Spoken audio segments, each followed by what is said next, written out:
Okay, imagine this. You're a surgeon. A patient gets rolled in with a textbook emergency, acute appendicitis. It's a race against the clock, for sure, but it's a race you've run 1,000 times. But then, you get a piece of information about this patient that changes everything. Something that means your standard, life-saving surgery could actually cause permanent, irreversible harm. So yeah, let's get into this story. That is the huge question at the heart of this explainer. We're looking at a wild scenario where two different medical emergencies are happening at the exact same time in the exact same patient. And it forced doctors into this incredibly high-stakes dilemma where they basically had to throw out the rulebook and write a new one on the fly. So here's the collision. On one side, you have acute appendicitis. An inflamed appendix that could rupture any second, a true surgical emergency. And on the other side, the patient is in the middle of a full-blown paralysis attack. It's this terrifying event where his muscles are just giving out, all because of a rare underlying condition. You've got two different clocks ticking down, and the problem is each one makes the other that much harder to stop. All right, so let's meet the person at the center of this whole medical puzzle. He's a 27-year-old guy, and he shows up at the emergency room with that classic severe pain in his abdomen. Screams appendicitis. But he's also got something way more alarming going on. A weakness that's spreading up through his legs, and it all started just 2 hours ago. So the doctors, they quickly confirm it. Yep, it's appendicitis. But that's not the whole story. They discover he has this super rare genetic disorder called hypokalemic periodic paralysis. We'll just call it HPP. And the critical thing here is, he doesn't just have HPP, he's in the middle of a full-blown attack right here, right now.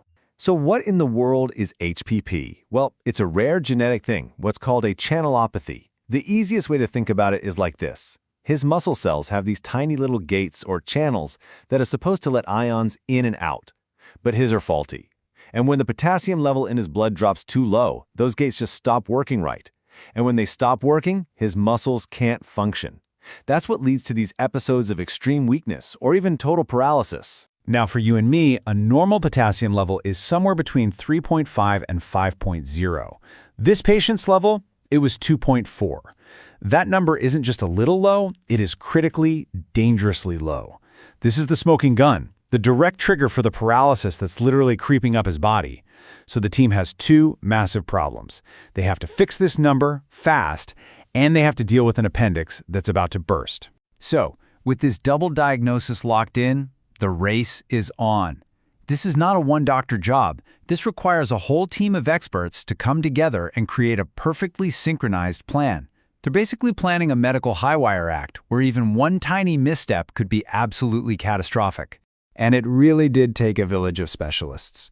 They brought in emergency surgery for the appendectomy, of course, then anesthesiology for what was going to be a super delicate job of putting him under, neurology for their expertise on his rare condition, and cardiology to keep a close eye on his heart because it's incredibly vulnerable when these potassium levels swing so wildly. So here's the battle plan they came up with, a really careful 4-step strategy. Step 1, assemble that dream team of experts. Step 2, get that potassium level corrected urgently but also very, very safely. Step 3, identify and avoid every single thing that could possibly trigger another paralysis attack. And finally, step 4, design a completely custom anesthesia plan, totally from scratch. Now that step 2, correcting his potassium, had this hidden trap. See, normally when you give someone potassium through an IV, it's mixed in a solution that contains glucose. But for this patient, a big rush of glucose would make his body release insulin, and that insulin would actually drive potassium out of his blood and into his cells, which would make his paralysis so much worse. So they had to figure out how to give him potassium in a special glucose-free solution. Okay, now we get to the most dangerous part of this whole thing, the anesthesia. For a patient with HPP, a normal operating room is basically a minefield. Standard drugs, things that are perfectly safe for millions of other people, could trigger a life-threatening, catastrophic reaction in him. So choosing the right drugs was literally a matter of life and death. You've got succinylcholine, a really common muscle relaxant? Absolutely not. It can cause a massive potassium spike. Volatile anesthetic gases? Also forbidden. they carry a huge risk of a deadly condition called malignant hyperthermia. So that left them with a much safer, more controlled path, a technique called total intravenous anesthesia, using a very specific combo of drugs like propofol and rocuronium. You know, the appendectomy itself, it only took about 50 minutes.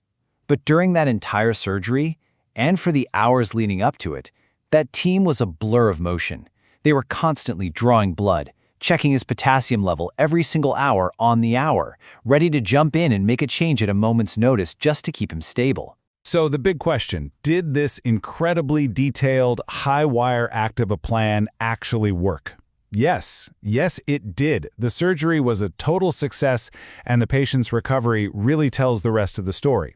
But even more than that, this one case created a whole new playbook for how to handle these kinds of emergencies in the future. The recovery was just remarkable. Only 12 hours after the surgery, his muscle strength was already coming back.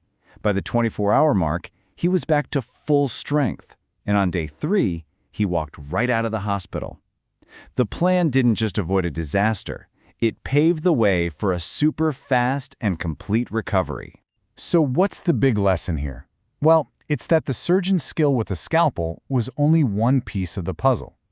The real victory came from managing the patient's entire system, controlling those electrolytes, avoiding every single trigger, long before he was ever wheeled into the operating room.